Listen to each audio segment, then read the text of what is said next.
हाय बच्चों, मैं आपकी प्रियंवदा मैम और हम लोग पढ़ रहे हैं राम लक्ष्मण परशुराम संवाद।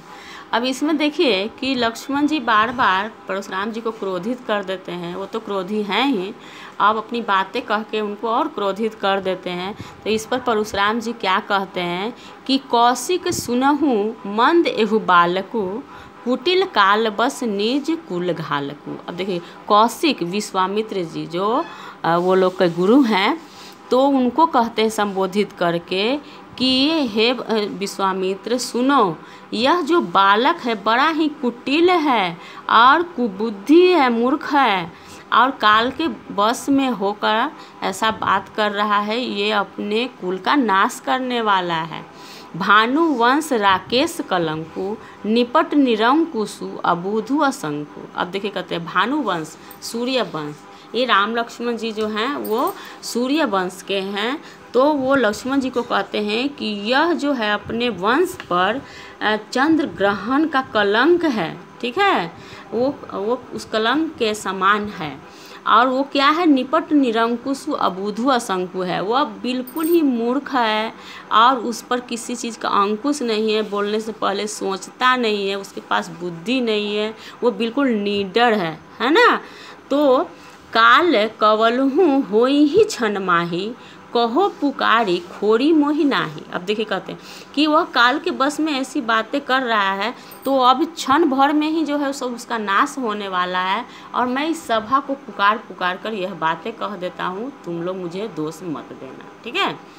तुम हट कहूँ जो चहूँ उबारा कही प्रतापु बलु रोसु हमारा। अब देखिए वो कहते हैं विश्वामित्र जी को कि अगर तुम उसके नाश से, उसकी मृत्यु से उसको बचाना चाहते हो तो तुम मेरे प्रताप को बताओ, तुम मेरे क्रोध को बताओ कि ये ऐसा ना करे।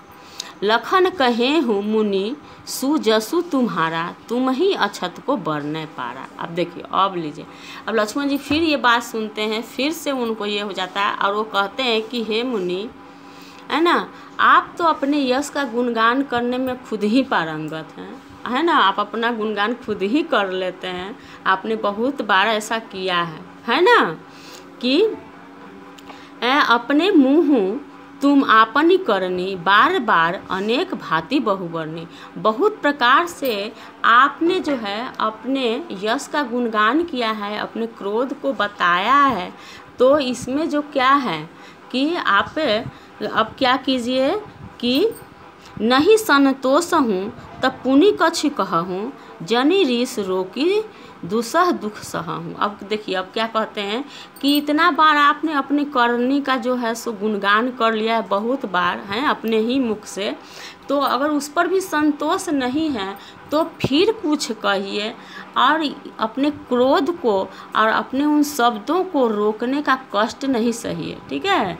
वो जो कह रहे हैं कि दुख मत सहिए आप उस प्रकार से, ठीक है। उस क्रोध को रोकने का जो है, एक होता है ना कि क्रोध रोकते हैं या कोई चीज़ को अंदर ही ये करते हैं तो हम लोग को क्या होता है, दुख होता है, अच्छा नहीं लगता। तो आप ऐसा मत कीजिए। वीर व्रती तुम धीर अशोभा गाड़ी देत न पावहु शोभा। अब देखिए आप तो वीर हैं, धैर्यवान हैं, है ना। तो इस प्रकार से आपको जो है अपशब्द कहना, गाली देना, किसी को कुछ भी कहना, क्रोध करना, ये आपको शोभा नहीं देता है। अब देखिए एक बहुत बड़ा सीख लक्ष्मण जी यहाँ पर देते हैं कि सूर समर करनी करही कही न जनावही आपू, है ना। अब वो देखिए कहते हैं क्या कि जो वीर होते हैं, योद्धा होते हैं, धैर्यवान होते हैं, वह शत्रु को युद्ध में देखकर उसको परास्त करते हैं, उसको हराते हैं, उस पर विजय प्राप्त करते हैं, ना कि विद्यमान रन पाई रिपु कायर कथहि प्रतापु। ना कि वो अपने जो वीरता का गुणगान करने लगते हैं ना, शत्रु को पाकर जो अपनी वीरता का बखान करने लगते हैं, वह क्या होते हैं, कायर होते हैं, ठीक है। तो इसलिए डींगे नहीं मारना चाहिए बल्कि अपनी वीरता दिखाना चाहिए। तो वीर कौन है, जो धैर्यवान है, क्षमाशील है और अपनी जो कौशल युद्ध में दिखाता है दुश्मनों के सामने, ठीक है। तो ये हमारा हो गया है।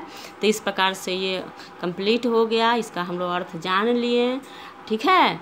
अब इसलिए आपको जो है सो मेरे चैनल को सब्सक्राइब करना होगा और लाइक करना होगा, ठीक है। Like my video and also subscribe to my channel. Thank you.